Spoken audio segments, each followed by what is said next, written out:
We're on page 31. This is the last little section of Unit 6, and I put some graphs in there, but let's go up to the top real fast. It says the previous section we talked about trig functions, sine, cosine, and tangent, and then their co-functions. Which one goes with sine? No, close. Cosecant. Yeah. So let's go write cosecant, and then maybe you just want to write CSC next to that, because it's shorthand. And then what's the the cofunction of cosine? Secant. And that little shorthand is SEC. And the cofunction of tangent? Cotangent. And its little shorthand is COT. Okay. So those are always reciprocals of each other, okay? And then this section, we're talking about the inverses, which are different. The inverse of sine is written like this: inverse sine, sine to the -1, or arc sine. These are interchangeable. These mean the exact same thing. I personally am like an inverse kind of person with the -1, but if you're an arc, I definitely left off a C here. This should have been arc, ARC, COS. My bad. And arc tangent, to me, I just don't like the arc because there's more to write. I'm always going to choose the -1 just because it's less to write. But they're the exact same thing. Then I said, recall that inverse of function is interchanging the coordinates, blah, blah, blah, blah, blah. The inverse of inverse functions, the domain and range just flip. So it says, recall that the inverse of a function may be found by interchanging the coordinates of the order pairs, interchanging the x and the y. So the domain of the original function becomes the domain, and what's the y coordinate called? Yeah, it becomes the range of its inverse, and then the range of the function becomes the domain of the inverse. And I'll go through that. That's a lot of words. What I've done is I've given you a graph of sine. You agree sine starts at the origin, starts by going up. I've given you a graph of cosine, but then I also just gave you their inverse functions. Arc sine looks like this, arc cosine looks like that. Are these functions, are their inverses function? Do they pass the vertical line test? Nope, so their inverses are not functions, and that's okay. You just switch the x and the y coordinates, and boom, you've got the inverse. I'm never going to make you graph the inverse. Love you, don't worry about it, don't have to graph it. If here was tangent, inverse tan is here. Arc tan is the same thing. I'm not going to make you graph them, so don't you fret, my pets. Here's what we need to practice, though. Figuring out what the heck this is asking. So this is saying the arc sine, the y coordinate is -√2/2 at what radian? This is asking for the radian. So you might even want to write down, like, sine, this is the same, real fast, as inverse sine. And you agree there's no pi in my angle right here? Because we want to find the angle. So this is the same thing as saying the y coordinate equals -√2/2 at what radian? That's what this is asking. Whenever we've got the inverse, it's asking for the radian angle. So we're going to go to our unit circle. Where is my y coordinate? How did I know I was asking for the y coordinate? Inverse sine, sine. Anytime this is sine, they're asking about the y. So the y coordinate is -√2 at what radian? Let's go to our unit circle. There should be two of them. Where is my y coordinate? -√2/2. 5 pi over 4, 7 pi over 4. Which one of those is closer to the first quadrant? Yeah, when I say the first quadrant, I mean this right here. Which one's closer, right? Would you agree 7 pi over 4 is? But I'm going to take any of these. Here's what your answers could look like. Your answers could be 5 pi over 4. Your answer could be 7 pi over 4. What could it be in terms of negative pi? Negative. Awesome, right? Isn't pi over 4, boop, right there? Yeah. Negative pi over 4 is the same thing. So any of those would be great. I'll accept any of them. Okay, let's keep it up. This next one. Oh, we got a couple things going on here. Do you agree this one does not have an inverse? So this is just asking, we're going to start with the cosine at pi over 2. That's just saying, what is the x-coordinate at pi over 2? What's my x-coordinate at pi over 2? Yeah, isn't it 0? Boop. So then I write what's left. Inverse sine of 0. Whenever it's an inverse, they want the angle. And how I might interpret that. At what radian is y equal to 0? And I got the 0 because of this. At what radian? Anytime we've got the inverse, we're asking for the angle. At what angle is the y equal to 0? 2 pi. Where else? Pi. Where else? 0. Don't we start at 0?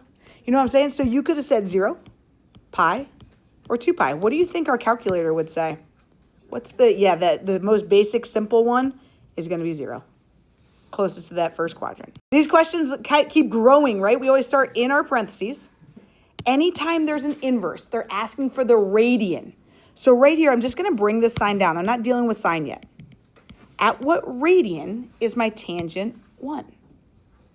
At what radian is my y over x 1? Pi over 4, anywhere else? 5 pi over 4, negative over negative is a positive, but isn't this one in the first quadrant? So we're going to go with that. I agree. We got pi over 4 right there. Boom. Minus. This is asking for the radian. At what radian is my sine y 1? My y is 1. Say that one more time, Labeo. Yes, sir. He says my y is 1 at pi over 2. So we got pi over 2 right there. Then you guys, PEMDAS says do what's in my parentheses. Can we simplify? 1/4 minus a half a pi? What is 1/4 minus 2/4? Negative 1/4. I just got common denominators if that might help people. This is not an inverse. So this is just saying what is the y coordinate at negative pi over 4? Negative pi over 4 is here. Perfect. The y coordinate was negative root 2 over 2. So right here, Mr. TR, because of this right here, they're asking for the angle, aren't they? The radian. I'm going to just bring this guy down. And they're asking for the radian, the angle the x coordinate is negative root 2 over 2 at what angle? I'm going to bring up my UNA circle. The x coordinate is negative root 2 over 2 at what angle?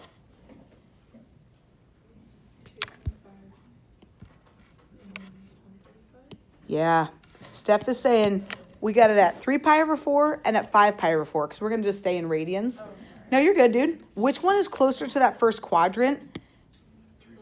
Yeah, exactly. That 3 pi over 4 is close to that first quadrant right here. So I'm going to go with this one. But again, if you would have put 5 pi over 4, you're okay. So I'm going to say, all right, we got a 3 pi over 4. And then we just have that minus pi over 2 that I'm just going to bring down. 3/4 minus a half. 3/4 minus 2/4.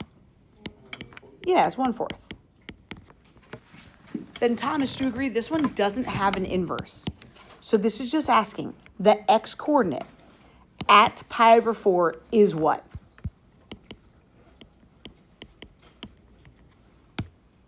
Thomas, I don't want this one to scare you though, because this one doesn't have the little negative 1. But is this the same as cosine to the negative 1? Yeah. Yeah, whenever it's arc cosine, that's the same thing as inverse cosine. So this is asking for the radian.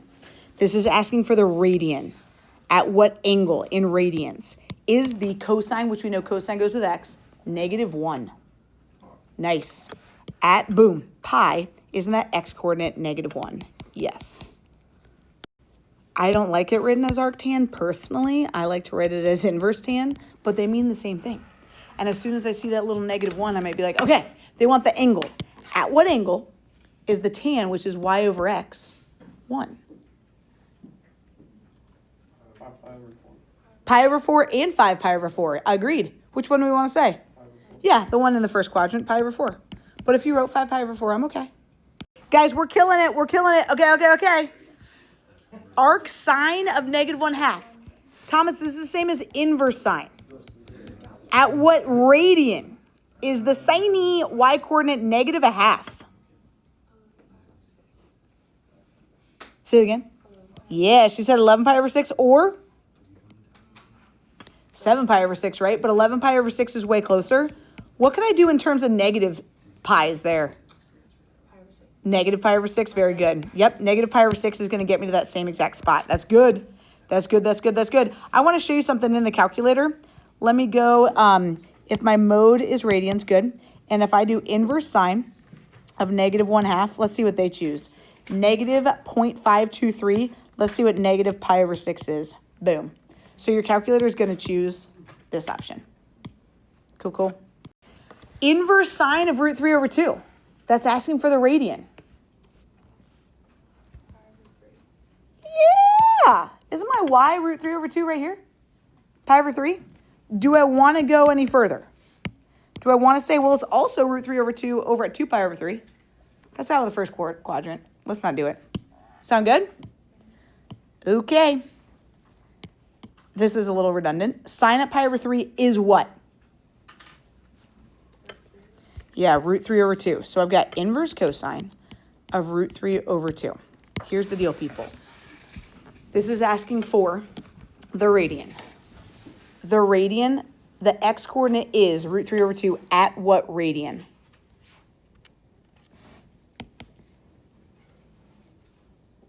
Anybody? Bueller?